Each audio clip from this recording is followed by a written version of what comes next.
17ാമത് school കലോത്സവത്തിലെ മൃദംഗ മത്സരത്തിനു ശേഷം കണ്ണൂർ പയ്യാമ്പലം ബീച്ചിലെത്തിയ നിരഞ്ജൻ മൃദംഗം കയ്യിലെടുത്ത് തന്റെ മാന്ത്രിക വിരലുകൾ കൊണ്ട് വിസ്മയ സംഗീതം പൊഴിച്ചു.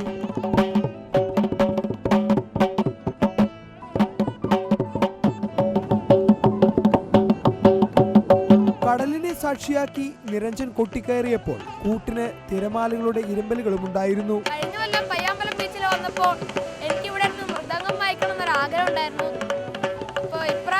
സ്റ്റേറ്റ് കലോത്സവം കണ്ണൂരായതുകൊണ്ട് എനിക്ക് ആഗ്രഹം സാധിച്ചു. ഞാൻ വളരെ സന്തോഷമാണ്.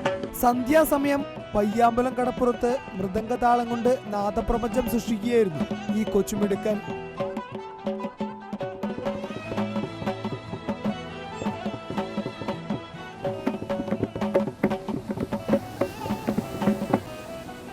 പ്രവീണേ, പണ്ട് ഞാൻ ഈ പയ്യാമ്പലം ബീച്ചിൽ വരുമ്പോൾ ഈ കടപ്പുറത്ത് ഇങ്ങനെ ഇരുന്ന് ഒന്ന് മൃദംഗം വായിച്ചാലോ എന്ന് ആഗ്രഹിച്ചിട്ടുണ്ട്.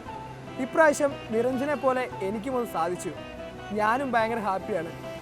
മൃദംഗം വായിക്കാൻ അറിയാത്ത ക്യാമറമാൻ പ്രവീൺ ധർമ്മശാലയ്ക്കൊപ്പം ഫെലിക്സ്, ടീം റിപ്പോർട്ടർ, കണ്ണൂർ.